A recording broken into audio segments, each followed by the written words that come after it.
নমস্কার। আইএসএল এর একটা সম্ভাব্য সূচি পাওয়া গিয়েছে, যদিও আমি এটা গত দিনই পেয়েছি, গতকালই পেয়েছি, কিন্তু দেওয়া হয়নি, পোস্ট করা হয়নি।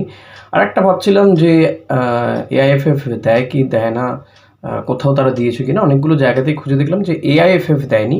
কেউ বা কারা কোনোভাবে এই সূচিটা প্রকাশ করে ফেলেছে বা বেরিয়ে এসেছে কারো মারফত, কারণ ক্লাবগুলো যেহেতু এই সূচি তৈরিতে নিযুক্ত ছিল, তাই এই সূচি পাওয়া গিয়েছে। আবারও বলবো যে এটা কিন্তু সম্ভাব্য সূচি। আমি গোটা সূচি ইতিমধ্যেই আমাদের যে পোস্ট সেকশন রয়েছে ইউটিউবে, সেখানে পোস্ট করে দিয়েছি। আপনারা হয়তো সবাই বুঝতে পারছেন না, তো আমি চেষ্টা করব ইস্টবেঙ্গল এবং মোহনবাগানের একটা সূচি আমার এই ভিডিওতে দিতে, আপনারা সেখান থেকে পেতে পারেন।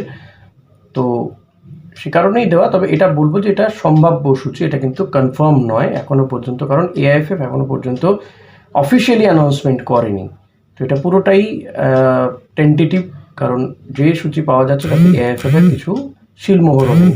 ফলত এই সূচি বেশ কিছু জায়গাতে পরিবর্তন হলেও হতে পারে। তবে 14ই ফেব্রুয়ারি ডিফেন্ডিং চ্যাম্পিয়ন মোহনবাগান তারাই শুরু করছে, এবং এটা মোটামুটি ঠিকই যে কেরালা ব্লাস্টার্সের বিরুদ্ধে ম্যাচ দিয়ে তারা শুরু করবে, ওপেনিং ম্যাচ খেলবে 14ই ফেব্রুয়ারি। যুবভারতী ক্রীড়াঙ্গনেই ম্যাচ হবে। 16 তারিখে, তার ঠিক দুদিন পরে ইস্টবেঙ্গল নামছে। এবার ইস্টবেঙ্গল কিন্তু 9খানা হোম ম্যাচ পেয়েছে, 9টা হোম ম্যাচ ইস্টবেঙ্গল পেয়েছে, 4টে অ্যাওয়ে ম্যাচ। নিঃসন্দেহে এটা ইস্টবেঙ্গল সমর্থকদের জন্য ভালো খবর। যদি এই সূচিটাই মানে থাকে, কেউ যদি শিলমোহর দেয় এআইএফএফ, তাহলে এটা হতে চলেছে ইস্টবেঙ্গল 9টা হোম ম্যাচ খেলবে। মোহামেডান তাদের কোনো হোম গ্রাউন্ড তারা দেখায়নি, কিশোর ভারতী স্টেডিয়াম বলা হচ্ছিল, কিন্তু সেটা বোধহয় কনফার্ম হয়নি। সে কারণে মোহামেডানের ম্যাচ জামশেদপুরে পড়ছে। তারা মোহনবাগানের বিরুদ্ধে, ইস্টবেঙ্গলের বিরুদ্ধে দুটো ম্যাচই কিন্তু খেলবে জামশেদপুরের মাঠে। আর অ্যাজ সাচ তেমন কোনো প্রবলেম নেই এই সূচি নিয়ে। দু একটা পরিবর্তন হলেও হতে পারে, পরবর্তীতে দেখা যেতে পারে।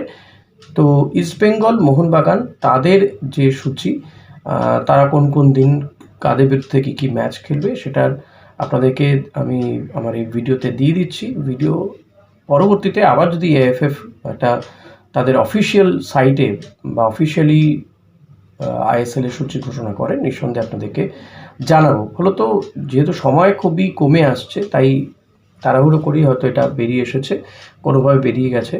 তো দেখা যাক এটা কতটা মেলে। তবে একটা টেন্টেটিভ, আমার মনে হয় খুব বেশি পরিবর্তন হবে না। আজকালের মধ্যেই হয়তো এআইএফএফও অফিসিয়ালি এই অ্যানাউন্সমেন্টটা করে ফেলবে যে কোন দিন কাদের ম্যাচ, অর্থাৎ আইএসএলের যে ফিক্সচারটা তারা অফিসিয়ালি অ্যানাউন্স করে দেবে।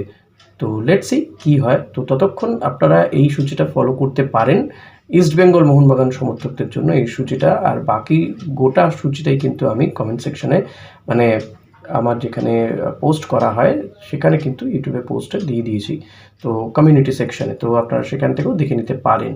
যদি কারো কোনো কোয়ারিজ থাকে সেটা বলবেন আমাকে। আমি খুব বেশি ভিডিওটা বড় করব না, ছোট ভিডিওই রাখছি। তো ভিডিওটা আপনাদের কোথাও কোনো হেল্প করলে অতি অবশ্যই ভিডিওটা লাইক, কমেন্ট, শেয়ার করবেন। চ্যানেলে নতুন হলে সাবস্ক্রাইব করে নেবেন। Thank you.